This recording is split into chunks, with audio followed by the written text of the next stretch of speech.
In this episode of Money Diaries, I am going to be sharing some financials of a blended family. I'm going to walk you through what their financial situation looks like right now, what I see, how they can tweak some things. They don't have a lot of debt. They just recently went through a bankruptcy, actually. So they're working with me because they don't want to go back into a situation like that. So because of the bankruptcy, they don't have a lot of debt. We want to keep them on that path. What I'm going to show you, actually, this is from a couple that I worked with several years ago. I'm going to show you where we started, how it progressed, and then what I see possible for them. And they have some interesting situations that I think are important for us to talk about. So in this 12-month money tracker, I'm pulling it up right now. What you're going to see is exactly pretty much where we left off. If you've seen my former episodes, every household's different. Every family's got its own unique situation, and how people organize their money is very different. This is not cookie cutter. I'm not teaching a cookie cutter approach. This money tracker can be amended, it can be shifted, it can mold with your preferences. Every family that I have has different color codes. The way they put the money in is different based on how they like to see information. It's highly customizable. There are some key similarities that I teach my families. Most people end up incorporating with some of these similarities. The number one thing that I always recommend is using a spending account, but it doesn't have to be limited to just one spending account. With blended families or even married couples, like I've shared in my household before, it keeps us in flow and on track, and he can spend that money on whatever he wants, but also he knows that money's going into savings, his 401k is getting funded, the bills are getting paid, the kids have what they need. So for the person that is not tracking this on a regular basis, I'm the one that does that. That gives him freedom, and that works for us. So let's dig into this blended families money tracker. I did not reorganize it preparing for this, so you might see me reorganizing this or tweaking it as we go, which I think is cool because you can see it's like a work in progress, just like everything. All right, so here we have up top, if this is your first time watching a money diary with me, I have this tracker as a culmination of my stop budgeting system. I have stepping stones that step into my stop budgeting tracker, which is my 12-month money tracker.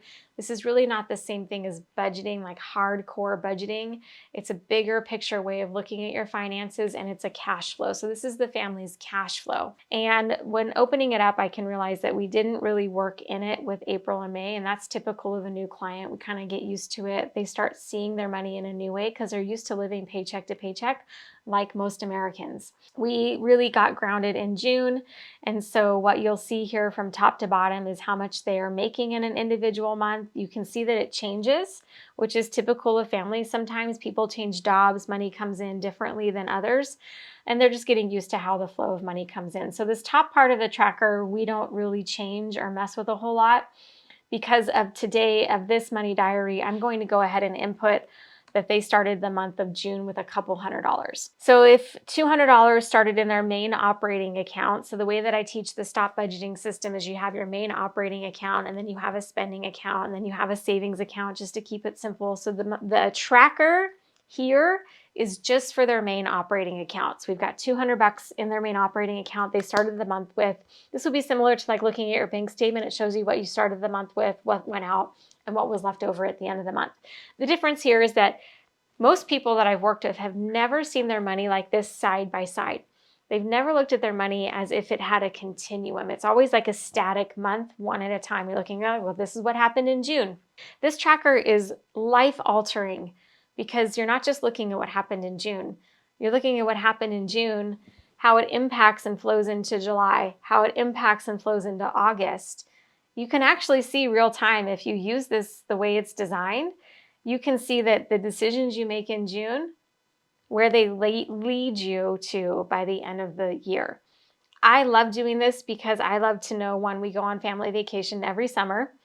I have a whole video about our trip to Alaska and the snafus that happened there. But I was able to in January, and actually the year before, because I'm such a nerd, I like draw all of this out. But I can tell where we're going to be in June. So I can tell how much money we're going to have for vacation. which gives me the ability to tweak things beforehand so I have the money that I want for the vacation. And also when we go on vacation, I can tell where we're going to be in December for Christmas. And if I don't like the results, that's where I start tweaking things and start having conversations with Jimmy. So this family you can see in June, which is this teal part that I highlighted. This is where we're starting in June, hypothetically, because I don't work with them anymore. These are their bills. We did that audit of their bills. $1,500 a month for rent, what their electric was, what their phone, their water, their internet. They had very few bills at that point, and we're looking at a total of $2,400 a month for their bills. Not bad. Looks pretty good there. And then we started talking about spending. Now, they're a blended family, so they don't always have their kids every single weekend. Some of their kids only come out for certain times of the year. And so if you have kids, you get this, that money's really high in the summer months sometimes, depending on what's going on with sports, what your kids' needs are. There's lots of ways to work with this. So I'm gonna coach this family as if they were sitting in front of me, and we're gonna talk about ways to work with the spending money that they do have to accommodate for the weeks that they have kids, the week that they don't have kids, because you'll notice if you're a blended family yourself, and when our kids were not with us full time, we had one week where we had a lot of money going out, and the next week where we didn't have a lot of money going out. This week my kids are at camp, thank God. I love my kids, but I get a whole week without them. Have a great time, kids. And we're not going to spend as much because they're just not there. We're not buying pizza, all the things. I'm just going to eat what I have in the house. My husband's also leaving town tomorrow, which I'm really excited about. So I have a whole night to myself. I'm not going to spend any money though. I'm just going to sit on the couch. So if they were to spend $3,200 a month, it's not enough. And when we did their 90-day audit, again, I have that tracker in the Stop Budgeting system. You can go grab that. You can do your 90-day audit. It's a really good place to start to really see what it is you are spending. Boom. Here's one of the biggest pain points that they have. On average, they're spending $3,200 a month on all the things: Costco, gas, clothing, travel, getting their kids back and forth from different states because their kids are in different states, and they're in the negative, $133. That doesn't work. And if they wanted to continue to save on top of that, we've got to go back up to their income line and go, okay, well, if you don't change your income situation, if you don't make more money, which some months you make a little more, like if you get paid bi-weekly, plug those in. There's some months where you get paid 3 times instead of 2 times, but that's only 2 or 3 times a year. That'll show in your cash flow, but consistently, if you're only making $5,400 a month, we got to work with that. Now, this is net income. This is after taxes, after your 401k is funded. This is the money that you have to work with. So let's say $5,500. Well, after bills are paid, let's take the spending money out, and let's see, now after their bills are paid, what they really have left is $3,000. And that's if they want to save on top of that. That's if they do have debt that they want to pay off. They have a small credit card, so that doesn't really pertain to them. But what if they want to travel? These are questions that I would have for them, and I know that that's something that they want to do. They want to travel. They want to enjoy their life. So I was like, all right, well, let's talk about some national averages right now. I just did a study for the news. It is 2024. I don't know when you're going to watch this, but as of 2024, for a household that's making over $100,000 a year, their weekly grocery spend is $297. That's inclusive of Costco runs, grocery runs. So you're spending $300 a week on groceries. It's likely the family here is doing the same. This is one area that it's really important you're not in denial about. It is so important that you have the family needs met and that you have the food that it is that you want. If you have values of eating healthy, if you have values of eating out, be really honest with yourself. And the best way to start with being honest with yourself is going back and doing the 90-day audit. Look at 3 months before June. Look at March. Look at April. Look at May. Side by side. Audit what you spent and where you spent it. And then make some decisions about what you'd want to change. But don't lie to yourself that you're going to only spend $150 a week on food when the national average right now is $297. Be really honest with yourself. Where you live, The kind of food that you eat, it makes a big difference, and that all adds to your quality of life. What I tell families first and foremost is start with food and gas. Now, that's not the same as only spending money on food and gas. That's not the same as eating beans and rice. That's just saying take a look at what you need to live a healthy life, and eating is at the top of it.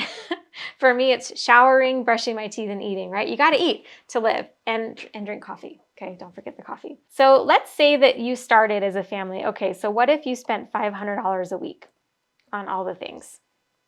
In my household, actually, I'll just be honest with you, we spend $600 a week on all the things. That's $2,400 a month. Now, there's mindset that goes into this. There's intentional conversations that goes into this. There's values conversations that goes into this. But in the absence of that, analyzing their finances, I would say that this is a more doable number. Without bringing percentages and math into it, this feels like a more doable number, $600 a week. I will say that when we had this conversation, they were elated to even see that they had that. Because in these money diaries, you're going to see over and over again, your belief is not fact. Your feeling is not fact. How you feel about your money, you might feel like you don't have enough. You might feel like you're absolutely freaking broke, but you're not. Most people that I work with are not. All people that I work with are not. You do have money. Now let's get you into some intentional decisions about what you want to do with it, starting with your spending. So $600 a week. Put that in your spending account and track it. Experience yourself spending money out of that account. Put the debit card away from this main operating account. You will always have money for bills when you do that. You will always have money for bills. If you're making $5,500 a month and you're paying your bills and you spend $2,400 a month, so $600 a week, you're good to go.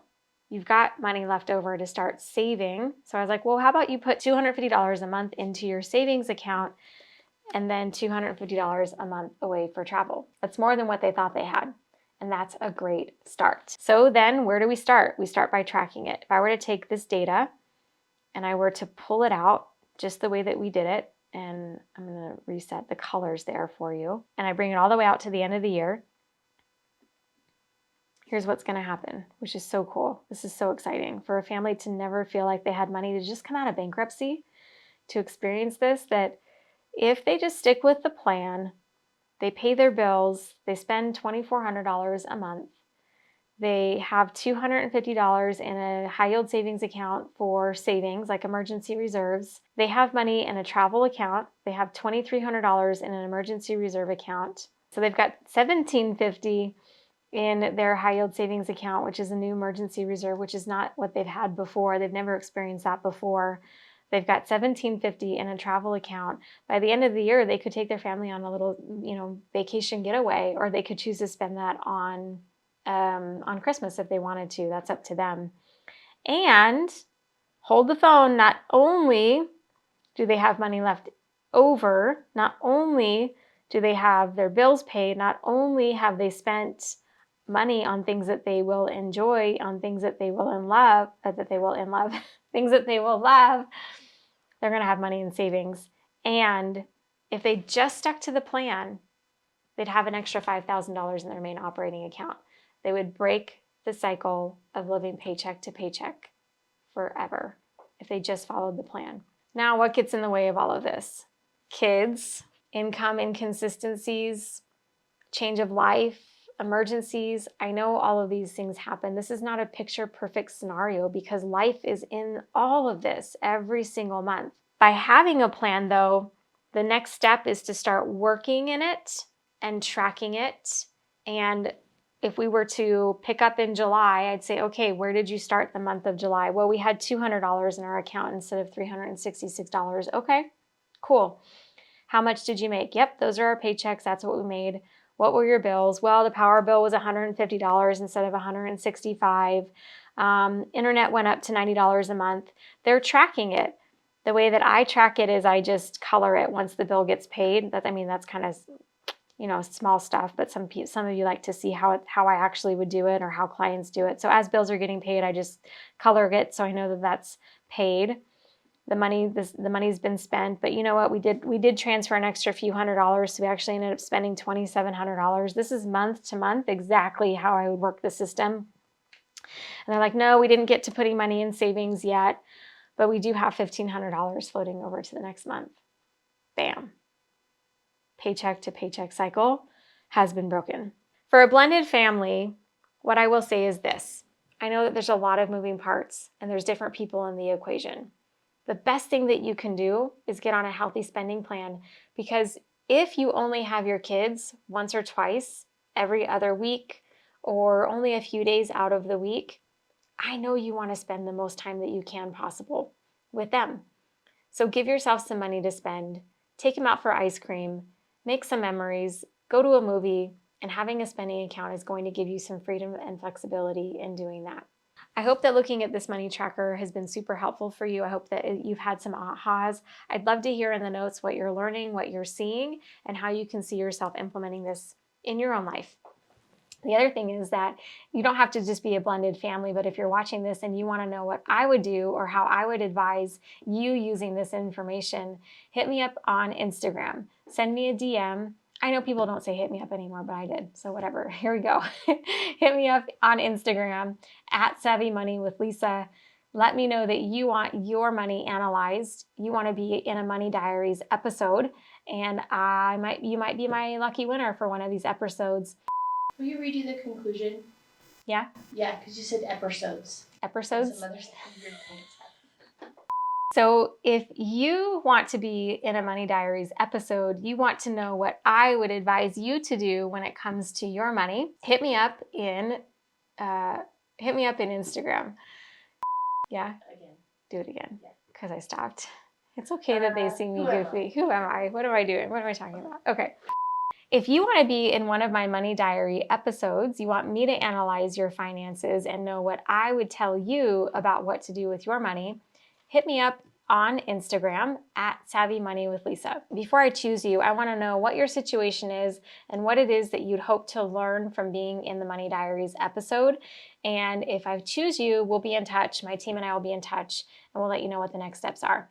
I hope to see you in the next Money Diaries episode. Don't forget to subscribe to my channel and check me out on YouTube again. I'll see you there.